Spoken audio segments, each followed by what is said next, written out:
Assalamualaikum warahmatullahi wabarakatuh. Waalaikumsalam warahmatullahi Perkenalkan, wabarakatuh. nama saya Febri Astra Sajaril bersama dua orang teman saya, Dea Nur Ramadhani dan Erina Sofia.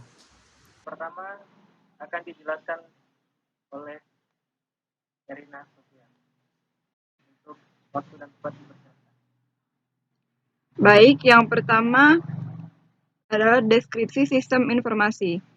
Secara umum, istilah sistem informasi mengacu pada penggunaan sistem informasi berbasis komputer untuk pelayanan kesehatan kepada pasien atau masyarakat dalam peningkatan kinerja masing-masing unit yang berhubungan dan terintegrasi.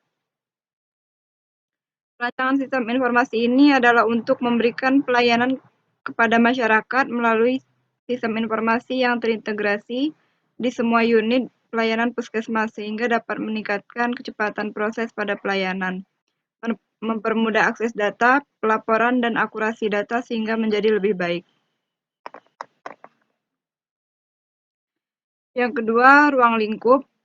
Batasan dan ruang lingkup dari perancangan sistem informasi ini adalah sistem informasi puskesmas yang meliputi pengolahan data pasien, data rekam medik, data pegawai, data poliklinik, data unit penunjang, dan data pembayaran. Siapa saja user atau pengguna yang akan menggunakannya? Usernya, petugas puskesmas, dan masyarakat. Melihat keuntungan dari metodologi waterfall, maka kami memutuskan menggunakannya di mana pengaplikasian menggunakan model ini mudah. Kelebihan dari model ini juga ketika semua kebutuhan sistem dapat didefinisikan secara utuh, eksplisit, dan benar di awal proyek. Maka waterfall dapat berjalan dengan baik tanpa masalah. Berikut adalah jadwal proyek dari kelompok kami. Yang pertama, persiapan dan perencanaan. Pengembangan proposal proyek, persetujuan proyek pengembangan, perekrutan tim proyek. Pengembangan dan tes, perincian kebutuhan, pengembangan mock-up, persetujuan mock-up, pengembangan prototipe, tes versi prototipe, penerapan koreksi akhir, persetujuan koreksi akhir. Implementasi, pelatihan penggunaan sistem, serah terima. Ya.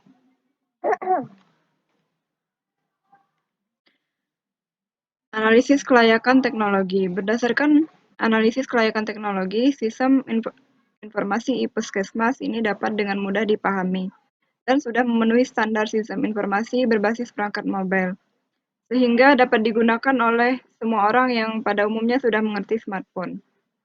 Berikut adalah tabel analisis biaya dan manfaat. Selanjutnya akan dijelaskan oleh teman. Selanjutnya, payback period. Menurut para pakar ekonomi adalah pengembalian pada sebuah modal investasi yang telah dikeluarkan melalui keuntungan pada jangka waktu tertentu yang diperoleh pada suatu proyek yang telah dibuat.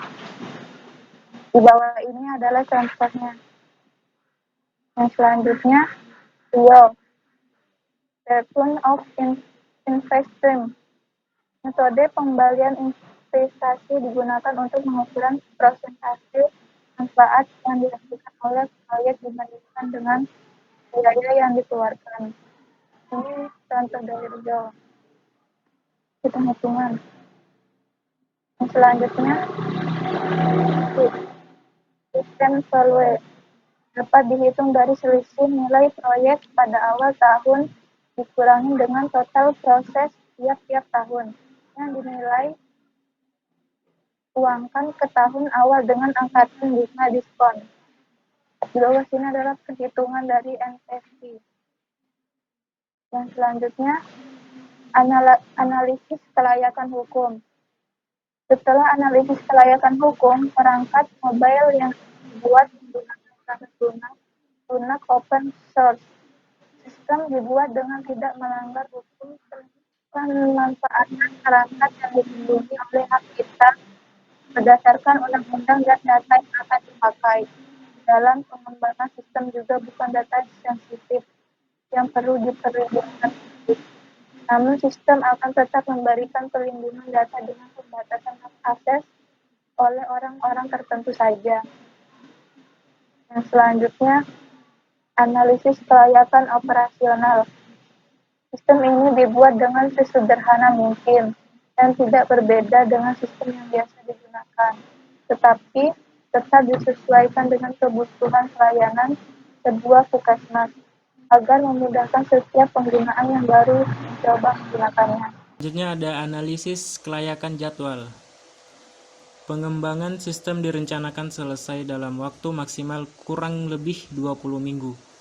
Adapun rencana pengembangan sistem direncanakan dengan metode waterfall, di mana tahap demi tahap yang dilalui harus menunggu selesainya tahap sebelumnya dengan berjalan berurutan. Maka sistem ini layak secara schedule. Yang pertama, fase analisa kebutuhan sistem selama 7 minggu. Kemudian fase pembuatan sistem 5 minggu, fase testing 3 minggu, dan fase identifikasi masalah dan workflow.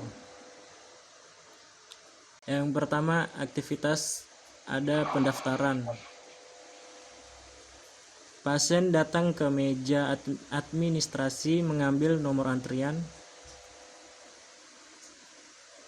dan memberikan nomor antrian ke pasien. Admin memberikan nomor antrian ke pasien, dan pasien menyerahkan data diri berupa KTP, BPJS jika memiliki. Kemudian admin menerima data diri pasien dan mengarahkan untuk tetap mengantri. Kemudian pelayanan, pasien pergi ke tempat tunggu yang sudah disediakan. Kedua, pasien menuju ke ruangan dokter melakukan konsultasi. Dokter umum melakukan pengecekan sesuai dengan keluhan pasien dan memberikan hasil pengecekan serta resep obat kepada pasien. Selanjutnya, pasien menerima hasil pengecekan dan segera menuju apotek. Apoteker memberikan obat sesuai dengan resep dokter. Analisis kelemahan sistem. Performance untuk mengetahui apakah hasil dari sistem yang didapatkan dengan waktu yang cukup baik. Sebelum adanya sistem informasi ini, semua pelayanan dan data-data sebuah puskesmas masih manual, sehingga jika dibutuhkan untuk pelaporan masih membutuhkan waktu yang cukup lama untuk melakukan rekap. Dalam sistem informasi yang akan dikembangkan ini, pelayanan dan pencarian data membutuhkan waktu yang cukup singkat karena sudah dikategorikan berdasarkan kebutuhan. Informasi untuk mengetahui apakah sistem menyediakan informasi yang dibutuhkan oleh pengguna. Dalam sistem yang akan dikembangkan, data sudah dikelompokkan sesuai kebutuhan. Pada sistem ini akan ditambahkan fitur khusus seputar informasi kesehatan ataupun protokol kesehatan yang harus ditaati oleh masyarakat setempat, sehingga masyarakat dapat mudah mengakses informasi tersebut melalui HP, handphone. Ekonomi untuk mengetahui apakah sistem memberikan layanan yang memungkinkan untuk mengurangi biaya dan meningkatkan manfaat. Sistem yang digunakan selama ini banyak menggunakan dokumen kertas yang cukup banyak karena seringkali terjadinya kesalahan.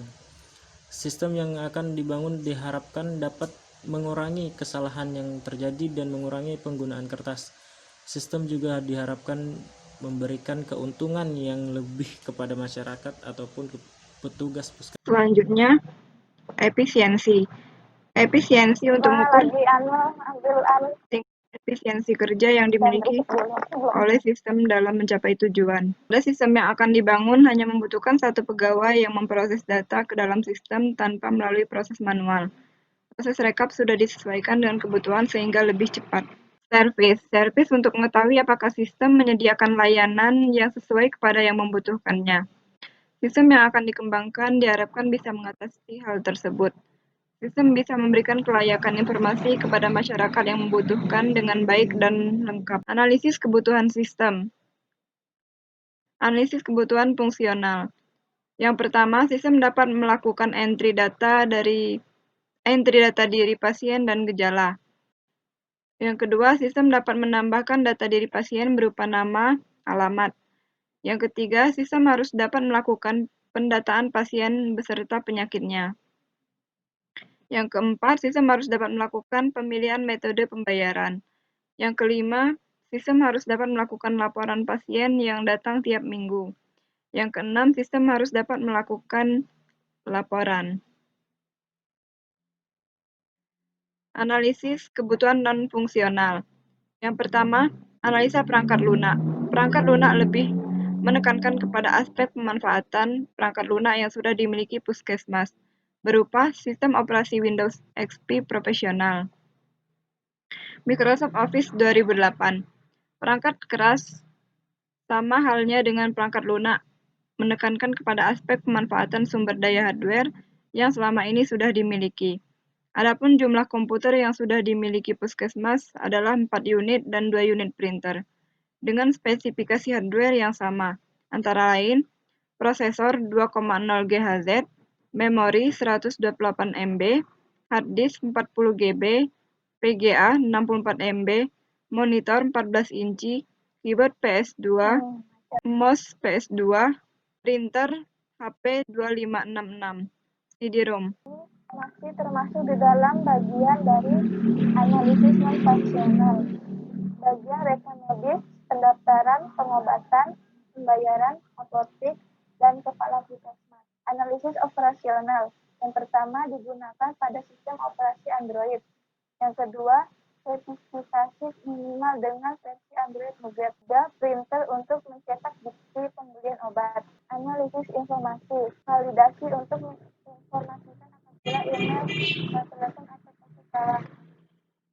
Analisis kinerja waktu sistem aplikasi maupun database dilengkapi dengan password. Satu akun hanya bisa digunakan untuk satu device saja. Yang berikutnya, pemodelan proses.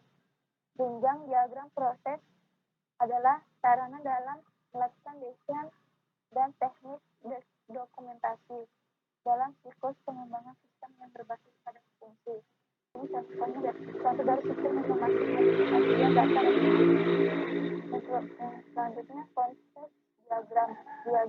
Diagram konteks ini adalah diagram yang terdiri dari sebuah metode yang dengannya dapat menjelaskan lingkup sebuah sistem. Di bawah ini selanjutnya diagram level 0 atau bisa juga diagram konteks adalah level diagram paling rendah yang menggambarkan bagaimana sistem bereaksi dengan eksternal entitas. Pada diagram konteks akan diberikan nomor untuk setiap proses yang berjalan. Umumnya mulai dari angka 0 untuk start awal. Berikutnya diagram level 1 adalah tahapan lebih lanjut tentang DCD level 0, di mana semua proses yang ada pada DCD level 0 akan dirinci dengan lengkap sehingga lebih lengkap dan detail. Proses-proses utama yang ada akan dipecah menjadi subproses. Berikut contohnya. Pemodelan data berupa RD. RD adalah suatu diagram yang digunakan untuk merancang suatu basis data. Dipergunakan untuk memperlihatkan hubungan atau relasi antar entitas atau objek yang terlihat beserta atributnya. Contohnya seperti di gambar. Kemudian relasi antar tabel. Relasi merupakan hubungan yang terjadi pada suatu tabel dengan lainnya yang mempresentasikan hubungan antar objek di dunia nyata dan berfungsi untuk mengatur operasi suatu database. Contohnya seperti di gambar. Rancangan antarmuka atau interface. Yang pertama ada halaman login, kemudian halaman login, email dan password. Kemudian halaman daftar akun, berupa nama lengkap, email, password, dan kemudian halaman beranda atau menu utama. Terima kasih untuk perhatiannya. Assalamualaikum.